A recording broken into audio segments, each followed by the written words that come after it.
score. Woking 0, Wrexham 4. Please bear with me because I'm still struggling with my jaw, so I might have to take a little bit of time over this, so please bear with me. Play it at 1.5 speed if you like, but I couldn't miss up an opportunity to talk about a second 4-0 away win in a week. Wow, that's quite something, isn't it? It's funny, isn't it? We thought that we couldn't believe, should I say, how fortune can change so quickly after Kwame Thomas got injured, then Ponticelli and Vassell the next day, and we lose 3 games in a row, we only have 1 striker. And yet we should have remembered that fortunes can turn around just as quickly in the other direction, and incredibly we followed that up with these 2 outrageous away performances, and suddenly we're 5th again and looking rather good with a run which only features 2 games against sides that are in the playoffs now, and they're both at home. So this was promising. Dean Keats made 1 change. Reece Hall-Johnson returning to replace Tyler French at right wing back. Hall-Johnson, I think it's fair to say, maybe they're just a little concerned as he's carrying something, and playing all the time is not good for him. You get some 5 minutes around this as well. And basically, well, we were in good level of control in the first half.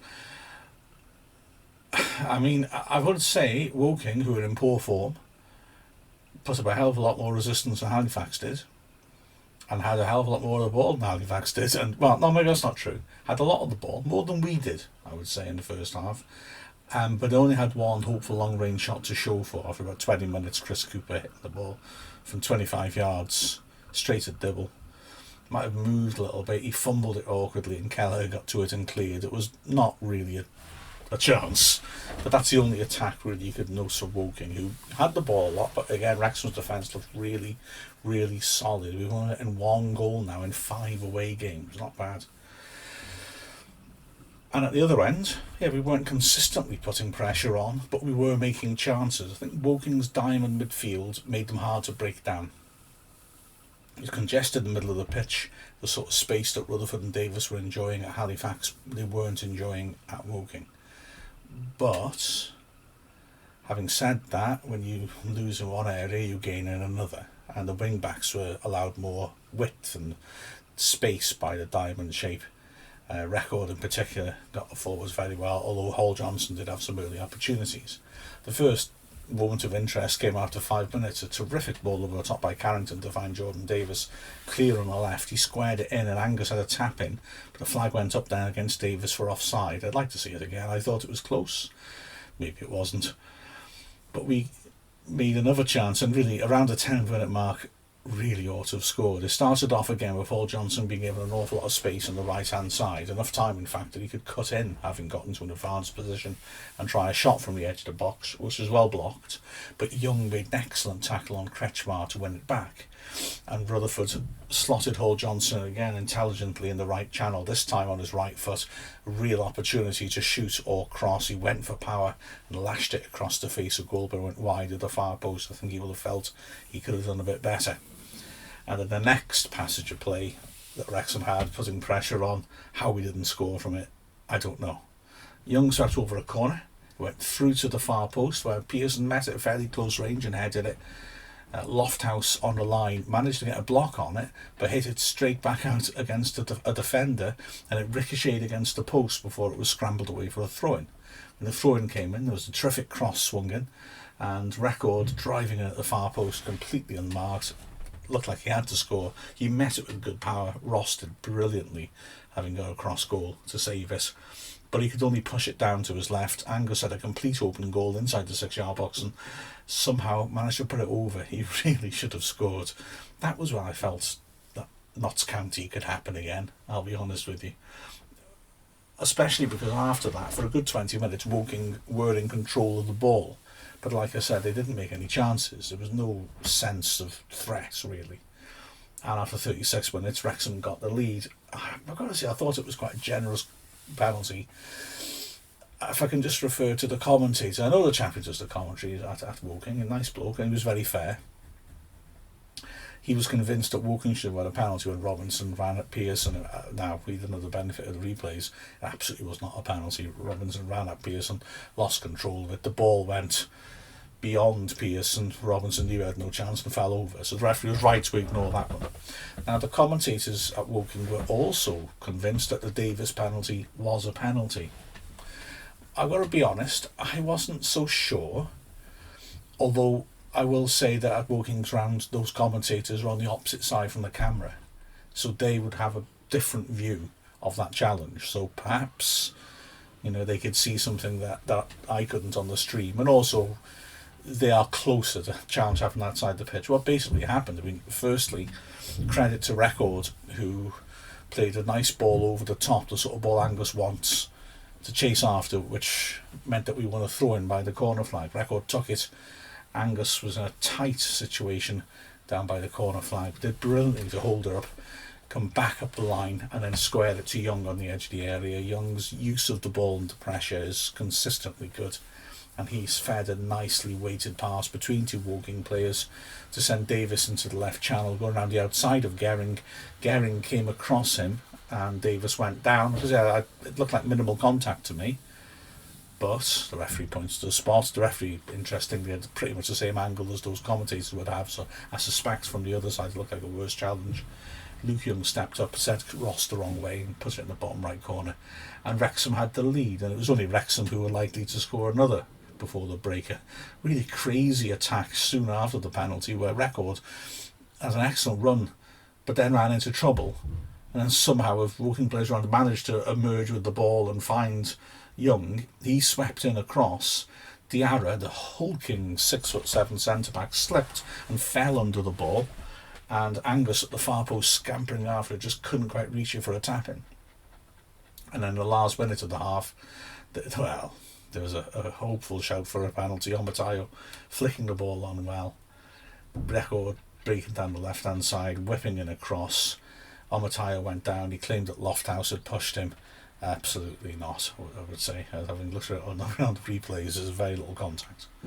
So the second half, Woking came out looking to re-establish themselves and were bright for a couple of minutes. They had their first proper chance of the game, Cooper whipping in across, and Cook, who's normally a centre-back, who was playing at right-back, and made a driving run inside to the box.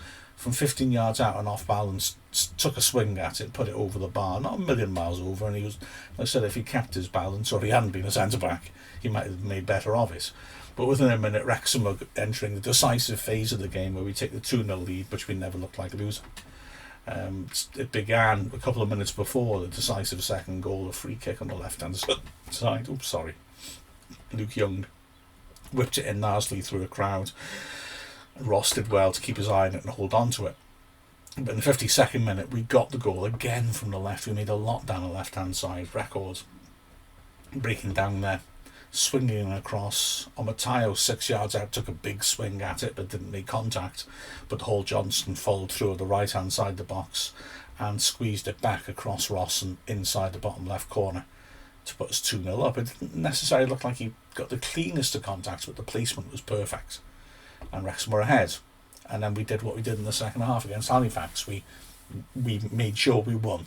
We closed out the half, and it looked like it was just going to be just a 2-0.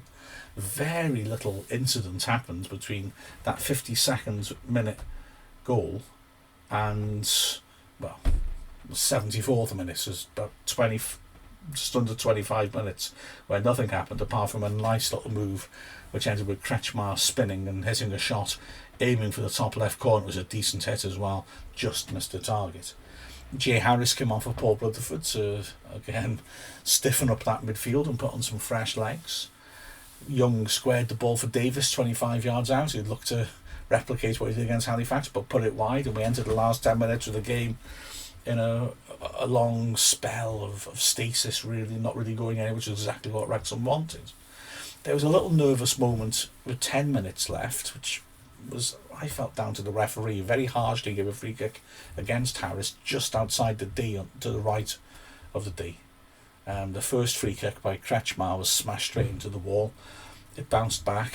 Kretschmar and Harris went for it, and the referee penalised Harris for a high foot. and gave another free kick in almost exactly the same blade of grass. Wrexham again were incensed. I've got to say, when I watched it, I thought, well, who had the high foot? They both went for it in almost identical manner. I wasn't convinced Harris made contact, but I've got to say Kretschmar did limp around for a bit and then went off a couple of minutes later, so okay, maybe he did make contact. I think he was unlucky still, and this one was a better strike. Cooper going for power, slamming it and putting it over. It wasn't as far over as I think it looked. It always looks bad when it shot hits the roof of the stand, but if you look at it, if you think about it, it's a low stand, it's a low roof, and he didn't curl it. It wasn't rising. It was a clean strike. If you look at a straight line between that D and the roof, yeah, it wasn't that far over. Actually, it was a good hit. That was a one moment of no nervousness. Wrexham made a couple of changes. French coming on for Hall Johnson on the right, and then Chris Sang coming on for Dior Angus. And in the last minute of the 90, the game suddenly sprang to life again. Jordan Davis came to life, certainly. He got into the box, great position. At first you thought he might have a shot. He decided not to. He hit the goal line and pulled it back behind Sang, who had held back for a bit, and then attacked the box, and it was pulled in behind him. Within a minute, though, Sang would at least have an assist, doing really nicely. And it's got to be said, the Woking defence caught really square and flat-footed, a big gap between the centre-backs, and Sang was good enough to capitalise, picking the ball up between the lines, turning to his right when nobody was able to get to it. Nobody was tight to him, and sliding the ball between the centre-backs. Matayo, one-on-one with the keeper, very, very got to the edge of the area, and I just dinked him beautifully to score his first goal for the club, and Wrexham had a 3-0 lead. And it looked like we were then going to rest on our laurels after Sang nearly matched out with his first goal 2 minutes later. Davis did really well to make a tackle high up the pitch and set Sang in one-on-one with the keeper. He went round the keeper and looked like he was going to tackle it, and Cook lunged in and managed to make a brilliant last-ditch tackle to put it behind. I must admit, I wondered if it was a penalty, but there weren't many appeals, and that was a point where it looked like we were going to roll the clock down, because we didn't send people up for the corner, we kept it in the corner, and yeah, we did strike again. Jordan Davis, typical, just like he did at Halifax, making a great interception in the middle of the pitch, surging through the middle and lashing a wonderful 25 yards into the bottom right corner. What a week he's had, and what a week we've had. Looking at the performances, Dibble had nothing to do. Solid, clean sheet. Centre-backs did well. Carrington made a few really good, calm interventions. Pearson was strong in the air as always. Kelleher too. Yeah, it was a good, tight performance by the back three. Hall Johnson got the goal, got into good positions, getting up and down the line, solid, no problems defensively. Record was very impressive, I thought, especially in the first half when the game was to be won. Driving play forwards, delivering into the box. It was a very pleasing performance by Record, I thought. In midfield, Young, who in this setup is just sitting a bit deeper, and he's not a holding midfielder, but he's the deeper of the three, and often you can see how the game's going by where he is. You know, if he's high at the pitch, you know that we're in a good position. His passing was excellent. He scored the penalty. He was the man of the match for me. He or Record really, but he controlled the game. He was excellent. Young, ahead of him, Davis again showed some real signs of quality, quite apart from that goal and threat, and especially as the game wore on. His fitness is really looking good.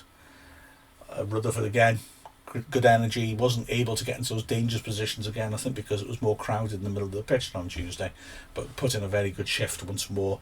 Very energetic, closed people down quickly, used the ball intelligently. And then up front, well, Angus, I think, would have been a little frustrated. He did well. He latched on. He was a good target, getting onto balls behind the defence, holding the ball up well. Did well in the build-up for the penalty, for example.